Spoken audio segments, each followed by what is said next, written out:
जी हाँ दोस्तों, नमस्कार। एक बार फिर से आप सभी का लक्ष्य कंप्यूटर इंस्टीट्यूट के ऑनलाइन क्लासेस में बहुत बहुत स्वागत है। और आज मैं आप सब लोगों को बताऊंगा माइक्रोसॉफ्ट एक्सेल के बारे में। जी हाँ दोस्तों, माइक्रोसॉफ्ट ऑफिस एक्सेल, जिसको हम लोग माइक्रोसॉफ्ट ऑफिस बोलते हैं, ये ऑफिस का एक कंपोनेंट होता है दोस्तों। कंपोनेंट का मतलब यह है कि ऑफिस में और भी कई सारी चीज़ें होती हैं दोस्तों। जब भी हम किसी भी कंपनी में काम करते हैं, किसी भी ऑफिस में काम करते हैं, तो सबसे पहले वहाँ पर जब इंटरव्यू होता है हमारा, तो हमको सबसे पहले यही पूछा जाता है कि क्या आपको एमएस ऑफिस पर काम करना आता है या आपको ऑफिस चलाना आता है। तो हमारे कुछ बच्चे ऐसे भी होते हैं जिनको ये लगता है कि ऑफिस कैसे चलाया जाएगा, तो वो ऑफिस उस ऑफिस की बात नहीं करते हैं। वो एक ऑफिस सॉफ्टवेयर होता है जिसको माइक्रोसॉफ्ट ऑफिस कहते हैं, जो कि माइक्रोसॉफ्ट कंपनी के द्वारा बनाया गया है। और ये ऑफिस का पूरा पैकेज होता है। इसमें मेनली 4 चीज़ें सिखाई जाती हैं, जैसे एमएस ऑफिस वर्ड सिखाया जाता है, और एमएस ऑफिस एक्सेल सिखाया जाता है, एमएस ऑफिस पावर पॉइंट सिखाया जाता है, और एमएस ऑफिस एक्सेस सिखाया जाता है। दोस्तों, ये एमएस एमएस एमएस मैं बार बार बोल रहा हूँ, ये एमएस क्या है? एमएस का मतलब है माइक्रो सॉफ्ट, एम से माइक्रो और एस से सॉफ्ट। माइक्रोसॉफ्ट दोस्तों एक कंपनी है जिसके मुखिया का नाम है मिस्टर बिल गेट्स, जो कि दुनिया के रिचेस्ट पर्सन भी कहे जाते हैं। The richest person of the world mister Bill Gates कहे जाते हैं। और इस समय तो दोस्तों मिस्टर जेफ बेजोस, जो कि अमेजॉन कंपनी के मालिक हैं, वो दुनिया के रिचेस्ट पर्सन बन चुके हैं। बहरहाल, इससे पहले जो अभी बहुत सालों तक नंबर 1 की कुर्सी पर जो सबसे अमीर आदमी थे दुनिया के, वो मिस्टर बिल गेट्स ही थे दोस्तों। तो ये company, Microsoft company, mister Bill Gates की है। तो खैर, हम लोग आगे बढ़ते हैं दोस्तों। तो मैं आपको बता रहा हूँ Microsoft Office Excel complete class. इस सीरीज में ये कोई एक क्लास नहीं दूंगा बच्चों में आपको, इसमें आपको एक कंप्लीट सीरीज दी जाएगी, जिसमें मैं शुरुआत करूंगा कि कहाँ से एक्सेल चालू करते हैं और क्या क्या इसमें बताते हैं, कैसे क्या होता है। तो दोस्तों, वेलकम टू माय लक्ष्य कंप्यूटर इंस्टीट्यूट। एक बार फिर से आप सभी का बहुत बहुत ज़बरदस्त तरीके से स्वागत है दोस्तों। आइए हम सब लोग क्लास करते हैं। चलिए आगे बढ़ते हैं। तो इसमें हम लोग क्या क्या सीखेंगे, मेनली हम लोग क्या क्या सीखेंगे इसमें, मैं आपको वो बता देता हूँ पहले। इसमें हम लोग पहले तो ये सीखते हैं how to start Excel in your computer system. ये दोस्तों बड़ी ही मतलब हर बच्चा ये जानना चाहता है, जो भी कंप्यूटर सिस्टम लेता है या खरीदता है।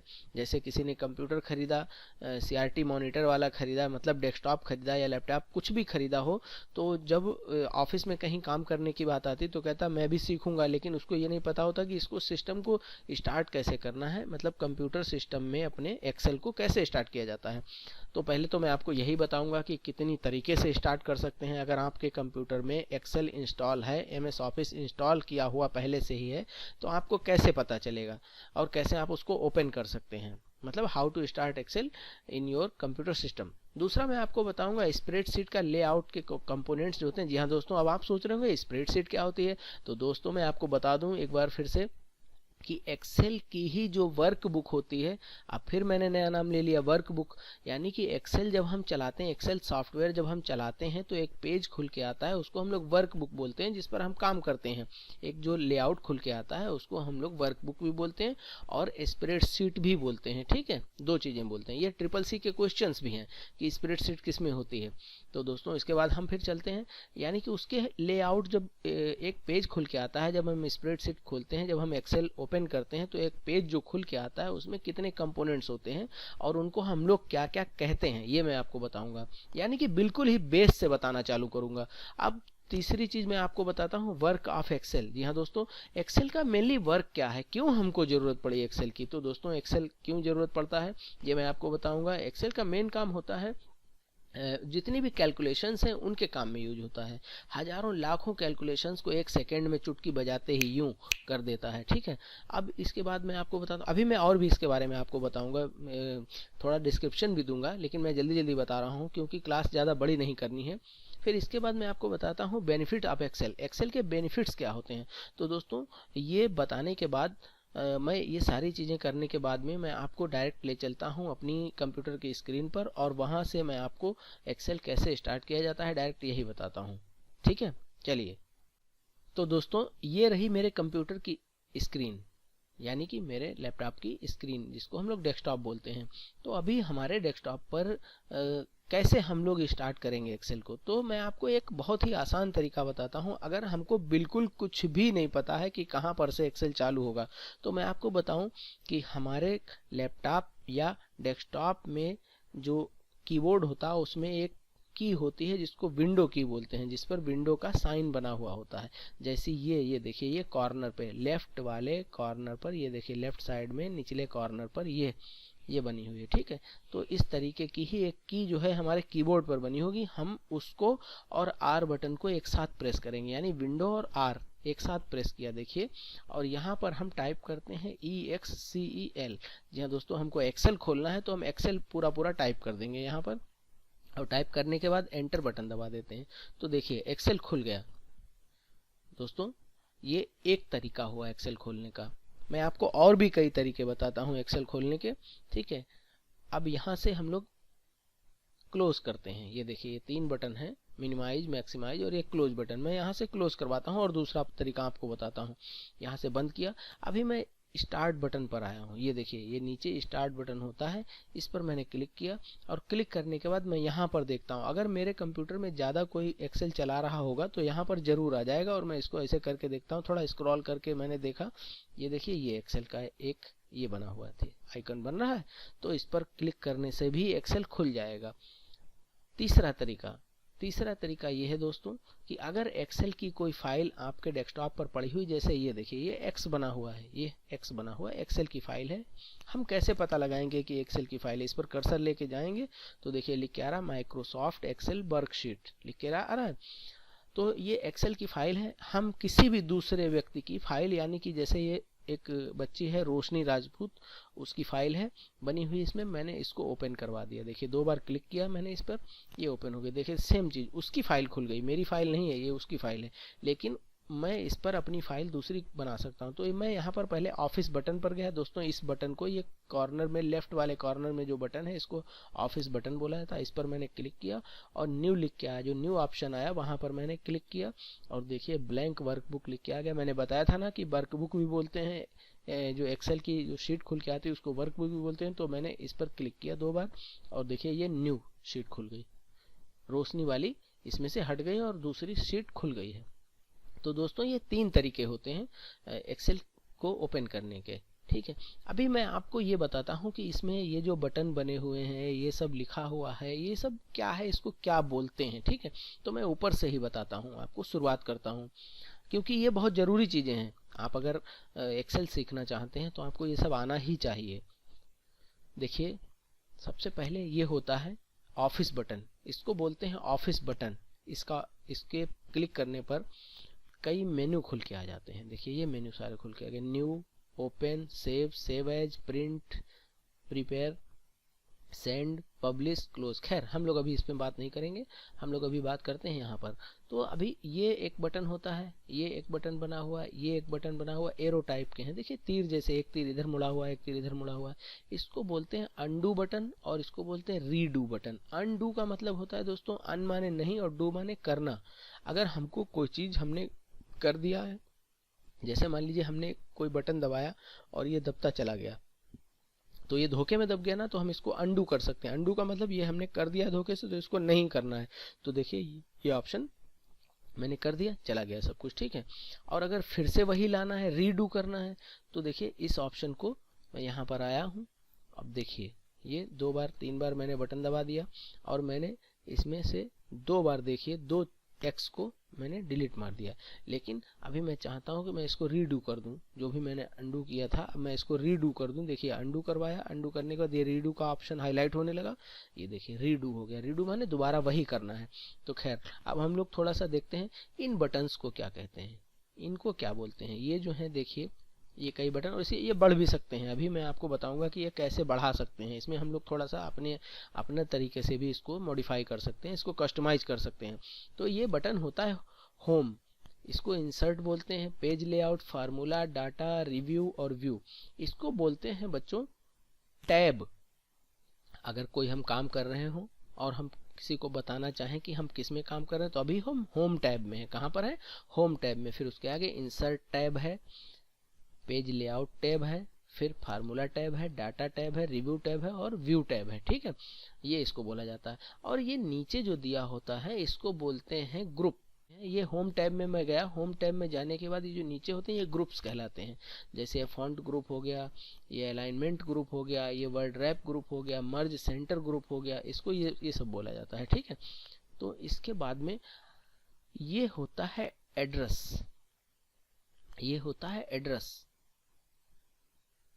अब एड्रेस क्या होता है मैं आपको बता रहा हूँ। देखिए पहले मैं इसको डिलीट मार रहा हूँ, जो यहाँ पर लिखा हुआ है मैंने बैक स्पेस से इसको हटा दिया। पहले आप लोग समझिए, एड्रेस बताने से पहले मैं आपको ये बताना चाहता हूँ, जैसे ये ए लिखा हुआ है, बी लिखा हुआ है, सी लिखा हुआ है, डी लिखा हुआ है, और जैसे ही हम इन पर क्लिक कर रहे हैं तो नीचे तक एक ये ब्लैक लाइन बनती चली जा रही है। देखिए ये एक इधर और एक इधर, यानी कि ये किस टाइप से लग रहा है आपको? ऐसा नहीं लग रहा है कि जैसे हम लोग जब घर बनवाते हैं तो पिलर्स देते हैं जो इधर उधर, और उस पर लिंटर वगैरह डलवाते हैं तो कॉलम जिसको बोला जाता है, लोग नहीं कहते हैं कि कॉलम पर घर बनवाया, मैंने कॉलम पर घर बनवाया है। तो ये कॉलम, इसको भी दोस्तों यहाँ पर कॉलम ही कहते हैं, यानी कि इसको भी कॉलम ही कहते हैं, ठीक है ना। तो ये जो हमारा जो ये खड़े खड़े में है ना, खड़े में जो लाइन आई हुई है ये इस तरीके से, देखिए ये इस तरीके से, ये देखिए इसको कॉलम बोला जाता है, ठीक है। अच्छा, इसके बाद फिर ये जो यहाँ पर क्लिक करने से एक ऐसे करके रो जा रही है, ठीक है, इस तरीके से एक लाइन जा रही है, तो इसको हम लोग बोलते हैं दोस्तों रो, इसको हम लोग बोलते हैं रो। रो माने लाइन, ठीक है। और रो और कॉलम, ये कॉलम हो गया और ये रो हो गई। इसकी जो एक काट होती है, काट का मतलब ये वर्टिकल सेक्शन जो बनता है, ये इसको हम लोग बोलते हैं सेल। ये सब ट्रिपल सी के क्वेश्चन है, इसको हम लोग क्या बोलते हैं? सेल। और जिस सेल में हम लोग काम कर रहे होते हैं, जो हाईलाइट हो रही होती है, देखिए यानी कि इसके चारों तरफ एक काली लाइन आ रही है ना, तो जिस सेल में हम लोग काम कर रहे होते हैं उस सेल का एड्रेस अगर आपको देखना है तो यहाँ दिखेगा, देखिए F8, यानी कि F क्या है? F कॉलम है और 8 नंबर की रो में हम लोग काम कर रहे हैं। तो अगर कभी भी आपसे पूछा जाए कि हम लोग किसी कॉलम, किसी भी रो का एड्रेस, किसी सेल का एड्रेस हम लोग कैसे जानेंगे, तो हम लोग यहाँ पर एड्रेस बार में जान लेंगे, ठीक है। एड्रेस, यहाँ पर एड्रेस जो है ये लिख करके आ जाता है, ठीक। इसके बाद में अब हम लोग बताते हैं यहाँ पर, तो इसका आप लोग मतलब समझ गए। इसको हम लोग कॉलम बोलते हैं, इसको हम लोग रो बोलते हैं, और कॉलम और रो में जो एक क्या बनता है, जो वर्टिकल सेक्शन बनता है, एक लंबवत क्षैतिज काट बनती है, जो कटिंग सेक्शन बन रहा है, ये इतना, इसको हम लोग सेल बोलते हैं, ठीक है बच्चों। इसके बाद में फिर मैं आप लोगों को बताता हूँ। अब इसमें कुछ काम करना भी देख लेते हैं, काम कैसे किया जाता है। दोस्तों एक्सेल इतनी ज़बरदस्त चीज़ है कि इसमें हम लोग 1 घंटे का काम 10 मिनट में कर सकते हैं, 5 मिनट में कर सकते हैं, 1 मिनट में भी कर सकते हैं। आप ये कहना गलत नहीं होगा कि हम लोग 1 मिनट में भी 1 घंटे का काम कर सकते हैं। मान लीजिए दोस्तों किसी कंपनी में 1000 एम्प्लॉय काम करते हैं और आपके मैनेजर ने कह दिया, आप वहाँ पर अकाउंटेंट हैं, आपके मैनेजर ने कह दिया कि भाई बताओ इस बार सबसे ज़्यादा सैलरी किसको मिली है, तो अगर आप कॉपी पर देख करके बताएंगे तो 1000 एम्प्लॉय का डाटा देखने में 1 घंटा तो लग ही जाएगा, और नहीं तो पूरा दिन भी लग सकता है दोस्तों। लेकिन अगर आप एक्सेल चलाते हैं तो आप मिनटों में निकाल देंगे। ये कैसे निकालेंगे वो मैं आगे आपको बताता हूँ। फिलहाल यहाँ पर मैं आपको छोटी छोटी कैलकुलेशंस बताता हूँ। एक्सेल का मेन काम क्या होता है? एक्सेल का मेन काम ही होता है डाटा एंट्री पर काम करना, और छोटी छोटी बड़ी बड़ी जो भी जितनी बड़ी से बड़ी कैलकुलेशन, छोटी से छोटी कैलकुलेशन इस पर सेकंडों में हो जाती है। तो कैसे होती है मैं आपको बताता हूँ। देखिए सबसे पहले तो मैं आपको बताता हूँ, अगर मुझे यहाँ पर सीरियल नंबर लिखना है दोस्तों, जैसे सीरियल नंबर किसी भी चीज़ का मुझे सीरियल नंबर लिखना है, तो मैंने SN डाल दिया और यहाँ पर 1 लिख दिया, और फिर एरो की, डाउन एरो की जो होती है यहाँ पर नीचे है, मैंने 2 लिख दिया। तो 1 2 केवल 2 चीज़ें लिखना है, और फिर अपने माउस से यूं दोनों को सिलेक्ट कर लिया, दोनों सेलों को सिलेक्ट कर लिया। दोस्तों ध्यान रहे दोनों सेलें एक बार में सिलेक्ट हो, और यहाँ पर ये डॉट बन के आना चाहिए। देखिए ये डॉट बन के आ रहा है, और हम इस पर अपना ये प्लस ले गए इस तरीके से। और अगर मान लीजिए 100 लोगों का हमें सीरियल नंबर डालना है, तो देखिए कितने सेकेंड में होता है। देखिए यहाँ पर मैं केवल 20 लोगों का डाल के दिखाता हूँ आप लोगों को। देखिए 20 लोगों का एकदम से नीचे मैंने क्या कर दिया, सिर्फ ड्रॉप डाउन कर दिया, खींच दिया मैंने, 20 लोगों का बन गया। तो ऐसे ही दोस्तों 100 लोगों का, 1000 लोगों का भी बना सकते हैं, ठीक है। इसके बाद में अगर अगर हमको अल्टरनेट लिखना है, अल्टरनेट में लिखना है तो क्या बोलते हैं, 2 2 ज़ा 4 यानी 2 दूनी 4। तो फिर हम लोग ये भी कर देंगे, जितना गैप आपने एक बार दे दिया उतने ही गैप से ये लिख देगा। देखिए ये यहाँ पर। तो दोस्तों हमको बीचों बीच में सेलेक्ट करना है और यहाँ पर लेकर के आए, और दोनों सेलेक्ट करने के बाद ये देखिए डॉट पर गए, मैं प्लस लेकर के गया और ऐसे यहाँ पर से देखिए ये मैंने खींच दिया। देखिए 2 2 जा 4, 2 3 जा 6, यानी कि ये पूरा 2 के अल्टरनेट से यहाँ पर पूरी जो 2 के अंतर से गिनती लिखी हुई सारी लिखी हुई चली गई। ठीक है, चलिए इसके बाद मैं आपको बताता हूँ कि इसमें प्लस कैसे कर सकते हैं। हम लोग प्लस कैसे कर सकते हैं, मान लीजिए कोई भी बड़ा डाटा है, ठीक है, मैंने लिख दिया, रैंडमली मैं लिख रहा हूँ, ठीक है, ये लिखा, और इसके बाद में यानी कि एक बड़ा डाटा मैं लिखे दे रहा हूँ जो आप जल्दी कैलकुलेट अपने मन में ना कर पाएँ। ठीक है, इतना बड़ा डाटा मैंने लिखा है और मुझे इसकी कैलकुलेशन लगानी है। इसका मैंने क्या करना है, सम करना है, मुझको जोड़ना है। तो पहले मैं जोड़ से ही शुरू करता हूँ, यानी कि ऐड कैसे किया जाएगा। तो दोस्तों इसके लिए कुछ फार्मूले होते हैं। ठीक है, अगर हम फार्मूले ना लगाएं तो हमने इसको सिलेक्ट किया, पहले मैं आपको सरल तरीका बताता हूँ। मैंने इसको सिलेक्ट किया, पूरा डाटा मैंने इसको सिलेक्ट कर लिया, और सिलेक्ट करने के बाद ये देखिए यहाँ से मैं यहाँ गया, ऑटोमेटिक सम, ये ऑटोमेटिक सम करवा दे। सम माने जोड़ होता है दोस्तों। देखिए 4048 आ गया आंसर, आ गया आंसर। चलिए इसी डाटा को हम लोग यहाँ पर फिर से दूसरी तरीके से जोड़ के देखते हैं। ठीक है, यहाँ पर जोड़ के देखते हैं। ठीक है, कैसे जोड़ते हैं, एक फार्मूला लगाया जाता है, जोड़ने के लिए एक फार्मूला भी लगाया जाता है। दोस्तों कैसे लगाया जाता है, हम सबसे पहले इक्वल का बटन दबाएंगे, अपने कीबोर्ड में बैक स्पेस के पास होता है, और इक्वल का बटन दबाया और यहाँ पर लिखा सम। सम लिखने के बाद में फिर हम लोग शिफ्ट बटन दबा करके 9 नंबर दबाते हैं, यानी कि ब्रैकेट शुरू कर देते हैं। ये ब्रैकेट शुरू हो गया, और ब्रैकेट शुरू होने के बाद में ये जितना भी डाटा था मैंने इसको यूं करके सिलेक्ट कर लिया। यहीं तक का मुझको लेना था ना, ये तो टोटल है, तो यहाँ तक का डाटा मुझे देखना है कि ये ऑटोमेटिक सम करने पर सही आया है या नहीं आया। तो मैंने ये पूरा ले लिया। इसके जितना डाटा हमने सिलेक्ट किया है वो सारा ब्लिंक होना चाहिए। देख रहे हो आप, इसके आसपास एक लाइन जैसी ब्लिंक कर रही है, ये जरूर होना चाहिए। अगर ये नहीं होगा तो डाटा नहीं सिलेक्ट हुआ है। तो ये कर लिया, डाटा सिलेक्ट हो गया। अब देखिए डाटा कितना सिलेक्ट हुआ, यहाँ पर देखिए एड्रेस बता रहा है D2 से D12 तक, यानी D, ये देखिए D कॉलम है, D कॉलम में 2 नंबर रो पर ये 125 है, और 12 नंबर तक ये देखिए 12, D2 से D12 तक हमने डाटा को सिलेक्ट कर लिया है। फिर हम शिफ्ट दबा करके फिर 0 नंबर दबा देंगे ताकि ब्रैकेट बंद हो जाए। देखिए ब्रैकेट बंद हो गया। बंद होने के बाद में फिर मैं डायरेक्ट एंटर दबाऊंगा, एंटर बटन जो होता है वो मैंने दबा दिया। देखिए 4048, यानी कि ऐसे भी सम, ऑटो सम से भी आ जाता है, सिलेक्ट किया और ऑटो सम दबा दिया, या फिर फार्मूला लगाया। दोस्तों एक बार फिर से मैं फार्मूला आप लोगों को बताता हूँ। क्या फार्मूला होता है, इक्वल सम ब्रैकेट स्टार्ट, फिर पूरी जितने जो भी डाटा आपको जोड़ना, मान लीजिए ये डाटा मैं जोड़ के दिखा रहा हूँ, देखिए ये, और इसको मैंने ब्रैकेट बंद और फिर एंटर। देखिए इन पूरी गिनतियों का, ये पूरी जो डिजिट्स लिखी हुई हैं इनका योग कितना आएगा, 420। ठीक है, अब इसके बाद में दोस्तों 420 अच्छा नंबर नहीं है, लेकिन क्या करें, आ गया है, कोई दिक्कत नहीं, आप लोग कर लीजिए, आप लोग कुछ भी कर लीजिए।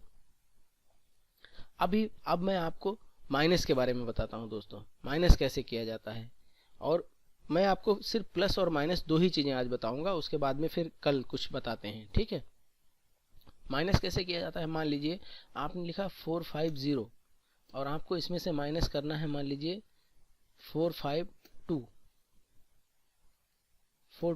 ठीक है, 425 मुझे माइनस करना है। दोस्तों कुछ भी ऐसी, मैं रैंडम ऐसी गिनती कोई ले रहा हूँ जो आप लोग मन में भी सोच सकें और कायदे से आप लोग समझ सकें कि हाँ ये सही आया कि नहीं आया। तो हम लोग क्या करेंगे, इक्वल का निशान लगाया। ठीक है, यानी कि इक्वल का जो आप लोगों का जो इक्वल लगाया जाता है वो इक्वल बैक स्पेस के पास में होता है। इक्वल का बटन प्रेस किया, और उसके बाद में हमने जिस डिजिट में से जो डिजिट घटानी है या सब्ट्रैक्ट करनी है, पहले मैंने पहली वाली डिजिट को सिलेक्ट कर लिया। पहली वाली डिजिट कहाँ पर है, L, ये देखिए L, देखिए लिखा हुआ है। मैंने पहली वाली डिजिट को सिलेक्ट किया और यहाँ पर एड्रेस आ गया। कौन सी डिजिट मैंने सिलेक्ट की है, L8, ये देखिए L, और ये देखिए 8, L8 में से मुझे क्या सब्ट्रैक्ट करना है, क्या घटाना है, J8। तो देखिए अभी मैंने यहाँ पर सिलेक्ट कर लिया, पहले मैंने ये इसको सिलेक्ट किया और मैंने माइनस का निशान दबा दिया। ठीक है, माइनस का बटन दबाया।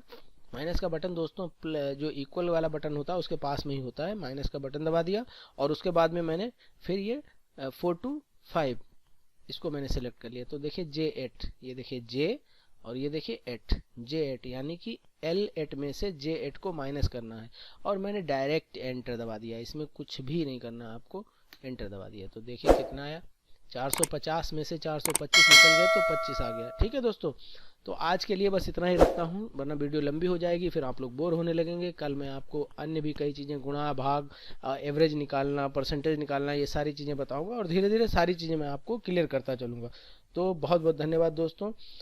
और मैं ये चाहता हूँ दोस्तों कि आप लोग इस वीडियो को लाइक, कमेंट, सब्सक्राइब और शेयर करते हुए चलें, ताकि हमारी हौसला अफजाई होती रहे और हम लोगों को काम करने में मन लगे। ठीक है दोस्तों, तो आप लोग अपने दोस्तों को ज़रूर ये वीडियो भेजिए और सिखाइए, अपने छोटे भाई बहनों को सिखाइए और वीडियो देखते रहिए। बहुत बहुत धन्यवाद।